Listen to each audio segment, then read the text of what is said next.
Hello friends, आप सभी का मेरे यूट्यूब चैनल में हार्दिक स्वागत है। आज के इस वीडियो में हम लोग देखने जा रहे हैं प्रथम n सम संख्याओं का औसत ज्ञात करने का शॉर्टकट फार्मूला। इससे पहले वाले वीडियो में मैंने प्रथम n प्राकृत संख्याओं का औसत ज्ञात करने का शॉर्टकट फार्मूला बताया था और उससे संबंधित सवाल भी हल किए गए थे। यदि उस वीडियो को आपने नहीं देखा है तो उसका लिंक मैंने डिस्क्रिप्शन बॉक्स में डाल दिया है, उसे ज़रूर देखें। आज हम लोग देखने जा रहे हैं प्रथम n सम संख्याओं का औसत।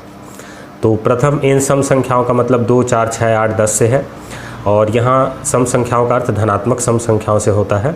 सम संख्याएं ऋणात्मक भी होती हैं, धनात्मक भी होती हैं। सम संख्याएं धनात्मक भी होती हैं और ऋणात्मक भी होती हैं, लेकिन जब भी प्रतियोगी परीक्षाओं में प्रथम n सम संख्याएं बोली जाए तो उसका अर्थ प्रथम n धनात्मक सम संख्या ही समझना है। तो प्रथम n सम संख्याओं का औसत का सूत्र होता है n+1, मतलब जितनी प्रथम सम संख्या बोली जा रही है उसमें 1 जोड़ देना है। यदि प्रथम 5 सम संख्या बोली जा रही हैं तो 5 और 1 6 हो जाएगा। यदि 4 बोला जा रहा है तो 4 + 1 5 हो जाएगा। तो हम देखते हैं, परंपरागत विधि से भी हल करके देखेंगे कि दोनों तरीक़ों से शॉर्टकट मेथड से निकाला गया उत्तर और परंपरागत तरीके से निकाला गया उत्तर समान होता है कि नहीं। तो उदाहरण के लिए प्रथम 3 धनात्मक सम संख्याओं का औसत। तो यदि इस सूत्र के हिसाब से देखा जाए तो n की जगह 3 है तो औसत हो जाएगा 3 और 1 4। अब यहाँ पर देखते हैं, परंपरागत विधि से प्रथम 3 धनात्मक सम संख्या होती हैं 2, 4 और 6। अब इनका औसत निकालना है तो इनको जोड़ देना है और संख्याओं की संख्या अर्थात 3 से भाग दे देना है। तो 4 और 2 6 और 6 12 और बटे 3 आएगा और आप देख सकते हैं 3 चौक 12। तो परंपरागत विधि से निकाले तो भी वही आता है। अगले उदाहरण पे आते हैं, प्रथम 4 धनात्मक सम संख्याओं का औसत। तो यदि इस शॉर्टकट मेथड के हिसाब से देखा जाए तो n की जगह 4 है तो 4 और 1 5 हो जाएगा। अब परंपरागत विधि से निकाल के देखते हैं तो 2 धन 4 धन 6 धन 8, ये प्रथम 4 धनात्मक सम संख्याओं का योग हो जाएगा और इनको संख्याओं की संख्या अर्थात 4 से भाग दे देंगे।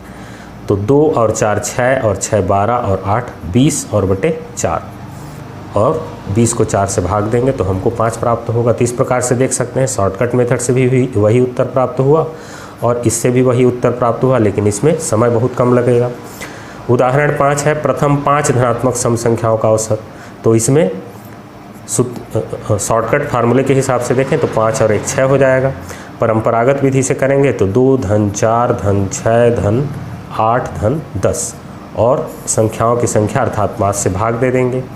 तो ये आ जाएगा 4 और 2 6 6 12 और 8 20 और 10 30 और बटे 5 और ये हो जाएगा 5 6 30। तो यहाँ भी परंपरागत विधि से हल करते हैं तो भी 6 प्राप्त होता है और शॉर्टकट मेथड से करते हैं तो भी 6 प्राप्त होता है, लेकिन इससे हमारे समय की बचत होती है। तो इस प्रकार से शॉर्टकट मेथड से हमको 1 सेकेंड से भी कम समय में औसत प्राप्त हो जाता है। यदि कुछ सवाल देख लेते हैं, प्रथम 20 सम संख्याओं का औसत होगा। तो यहाँ पर हमको परंपरागत विधि की ज़रूरत नहीं है, 20 और 1 21, सी इसका उत्तर हो जाएगा। इसके बाद बोला जा रहा है दूसरे प्रश्न में प्रथम 75 सम संख्याओं का औसत होगा। तो यदि हम 75 सम संख्याओं को परंपरागत विधि से जोड़कर फिर उस संख्याओं की संख्या से भाग देंगे तो काफ़ी टाइम लगेगा, लेकिन सूत्र के हिसाब से हो जाएगा। 75 में हमको 1 जोड़ देना है तो हमको 76 प्राप्त हो जाएगा। तो इसके बाद के सवालों को भी आप अभ्यास के लिए हल कर सकते हैं इसका स्क्रीनशॉट ले करके। और मेरे वीडियो को अंत तक देखने के लिए आपका बहुत बहुत धन्यवाद। अगले वीडियो में आपसे फिर मुलाकात होगी। धन्यवाद।